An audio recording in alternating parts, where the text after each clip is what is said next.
Good evening, our dear viewers. Welcome to Top Prime Media News at 4 p.m. My name is Faith Masita. It is a sad Friday as we see the end of an era for a fallen hero of the MP Emurua Dikirr constituency in Narok County. The final ceremony took place today in Emuru, Narok County at Emurua Dikirr Primary School. This burial was attended by the President, Deputy President Kithure Kindiki and other leaders who also witnessed the final send-off of the MP and other soldiers who died on the plane crash. And now the wife of the late Johanna Ngeno has delivered a heartfelt tribute to her husband, describing him as a loving partner, a devoted father, and a man who deeply cared for his family and community. Speaking with emotions, she expressed the pain of losing someone who had been her companion and a pillar of strength for many years. Through the tears, she recalled the memories shared and the dreams they had built together, saying that her husband's kindness, courage, and dedication will never be forgotten. While condoling her late husband, she also quoted a Bible verse from the book of Ruth, chapter 1, verse 16. In her words, she said,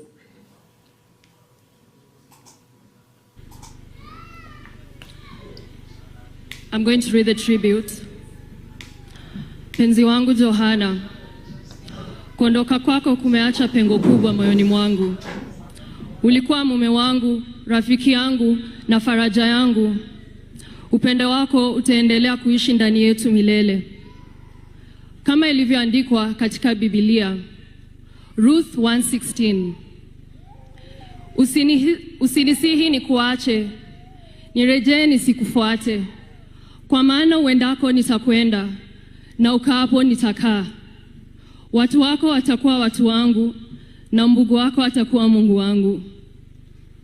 Kwa mama yangu mpendwa, Mary, ujue nitabaki kukujali na kukuheshimu kama mama yangu mwenyewe. Kwa watoto wetu, Cheruto na Chesang, baba yenu aliwapenda sana na kumbukumbu zake zitaendelea kuishi ndani yenu. Na kwa watu wetu wa Dikirr, asanteni kwa upendo wenu.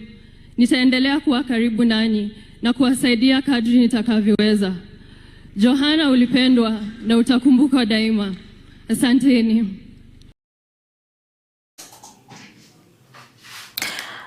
I love you, my husband, she said in her touching message, adding that although he is gone, his love and legacy will remain alive in their hearts.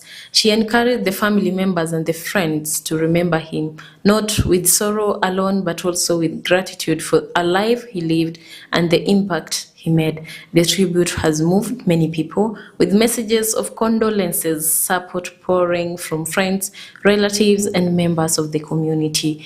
Not only members of the community, but also as Top Prime Media, we stand with her, condoling her. May God give her strength, and may also may he rest in peace.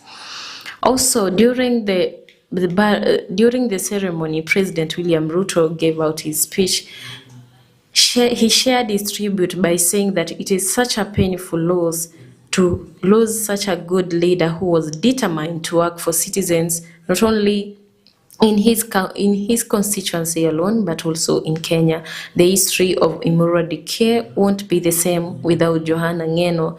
The president also recalled the work of Johanna Ngeno as he made several calls and that made the president to act them.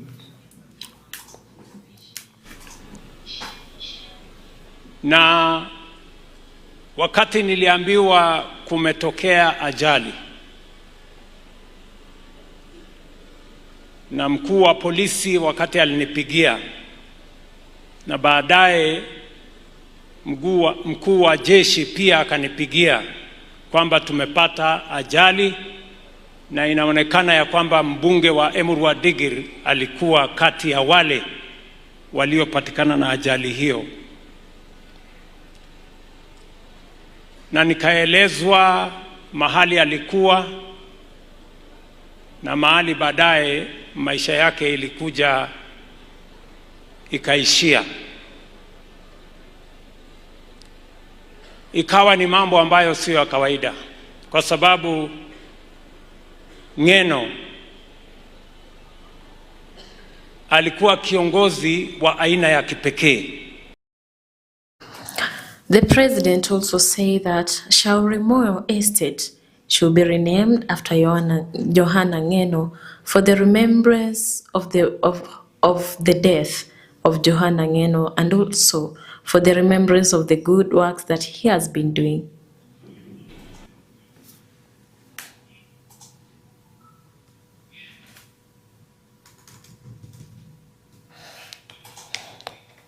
Kwa sababu Johana Ng'eno alikuwa chairman ambaye alihakikisha ya kwamba tumefaulu katika mpango ya housing. Mambo tumejaribu kwa miaka 30 hatujafaulu. Leo tumefaulu. Hawa kamati wamependekeza ya kwamba one of the biggest estates in Nairobi yenye iko na nyumba 4,500 inaitwa Shauri Moyo. Wamependekeza kwangu ya kwamba hiyo estate kubwa iko Nairobi iitwe Johana Ng'eno Boma Yangu Estate.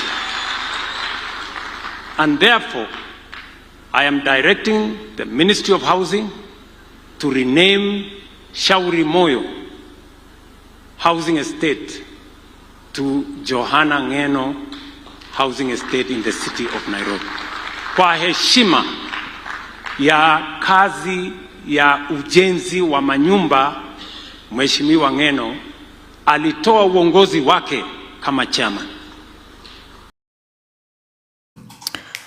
The former Deputy President Rigathi Gachagua has also paid his tribute to the late Johana Ng'eno in his social media handles. He said, he described Ng'eno as a brave and selfless leader who strongly defended the interests of his people. Gachagua said, Ng'eno was a courageous voice for the Kipsigis community and remained firm in championing for their rights despite facing challenges and political pressure. He expressed the condolences to the Ng'eno family, the people of Emurua Dikir, and the wider Kipsigis community, calling him as a hero of our time, whose legacy of leadership and courage will be remembered.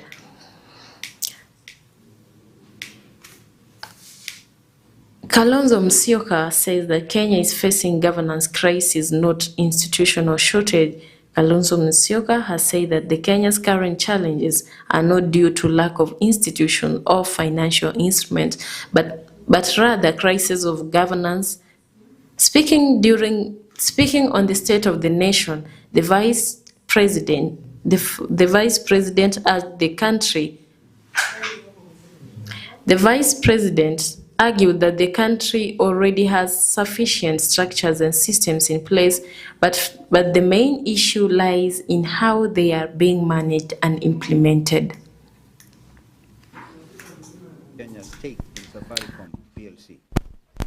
Taken together, these instruments represent a dangerous and coordinated assault on Kenya's constitutional framework of public finance management, the long-term integrity of strategic national assets, and already battered public trust in state stewardship.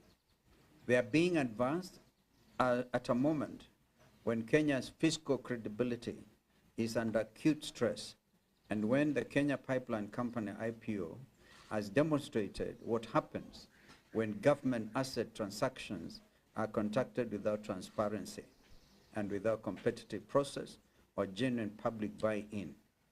The National Assembly and the Departmental Committee on Finance and National Planning must reject both instruments in their current form.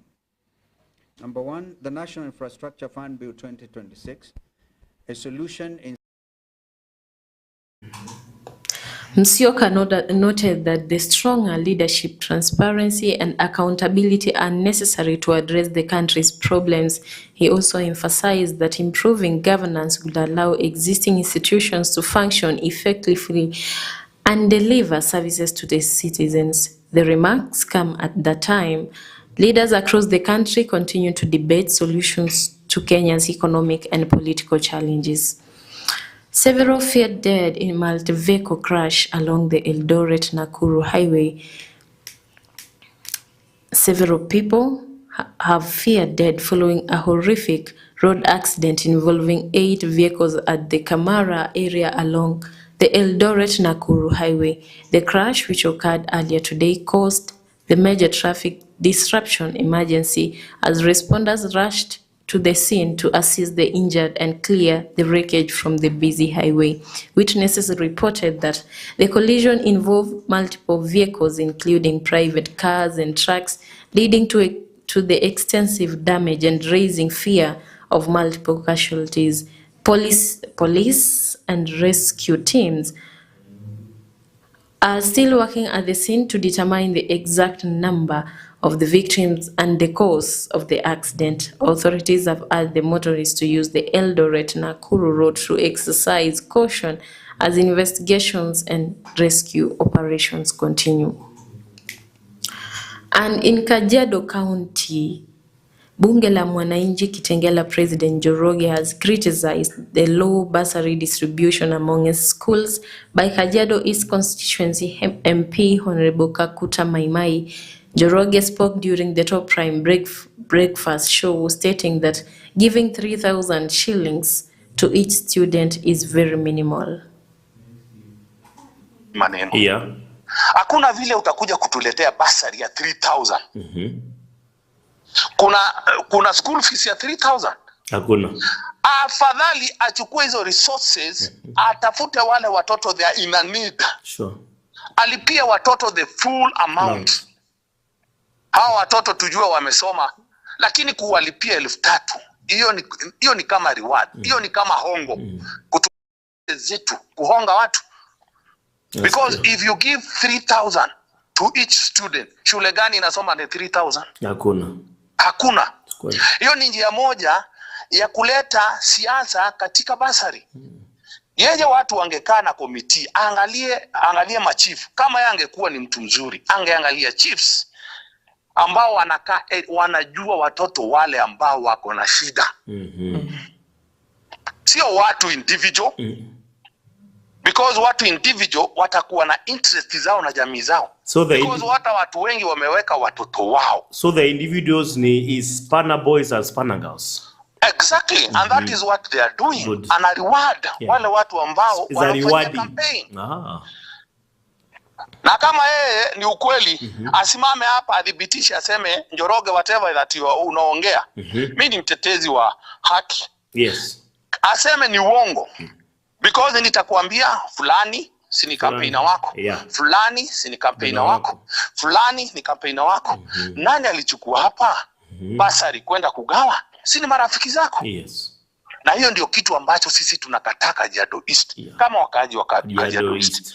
Na wakati huu ndio tunapigania. Na ndio unaona media ilikatazwa wakati ambapo kulikuwa kuna launchiwa ama wana launch mambo ya kupeana basari. Wakahakikisha ya kwamba media hazijaingia katika ofisi. Ama sijui kama Top Prime iliingia. I don't know.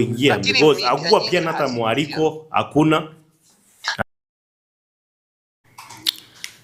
Kenya is experiencing a temporary shortage of rotavirus vaccine, which protects infants against severe diarrhea, vomiting, and dehydration.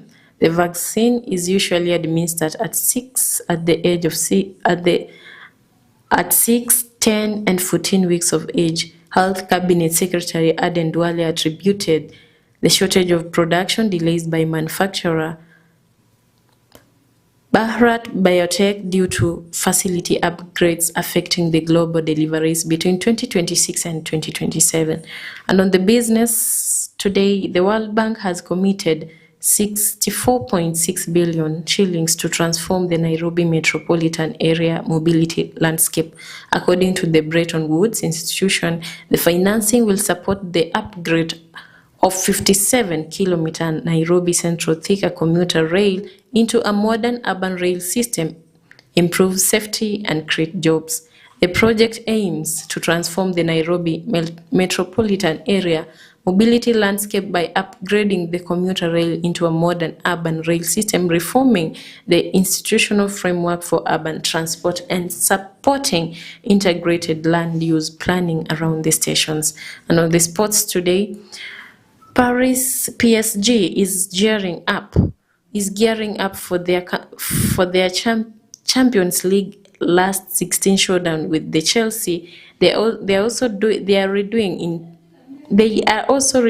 it in style by taking on Monaco in league first this Friday. Coach Luis Enrique is pumped for the challenge, saying the best part of the season is beginning. We can't wait. PSG's form has been hit or miss, but they are still 4 points clear nearest rivals Lens at the top of the French table. A 1-0 win away at the last weekend made it 9 wins in their last 10 League One games, and Rick's side reached the Champions League last 16 with the nail-biting 5-4 aggregate win over Monaco, and now they are looking to keep the momentum going. The international news today, Trump says that US should be involved in choosing Iran's next supreme leader, arguing that the decision will have significant implications for global stability and security. Trump stated that the leadership transition in Iran is an important matter and could shape the relations between Tehran and international community in the coming years. However, officials in Iran have strongly rejected any suggestion from foreign involvement, insisting that the country's leadership succession is an internal matter, and Iran's next supreme leader is expected to be chosen by a powerful assembly of experts, a constitutional body responsible for appointing the leadership. And there we conclude our news at 4 p.m. My name is Faith Masita.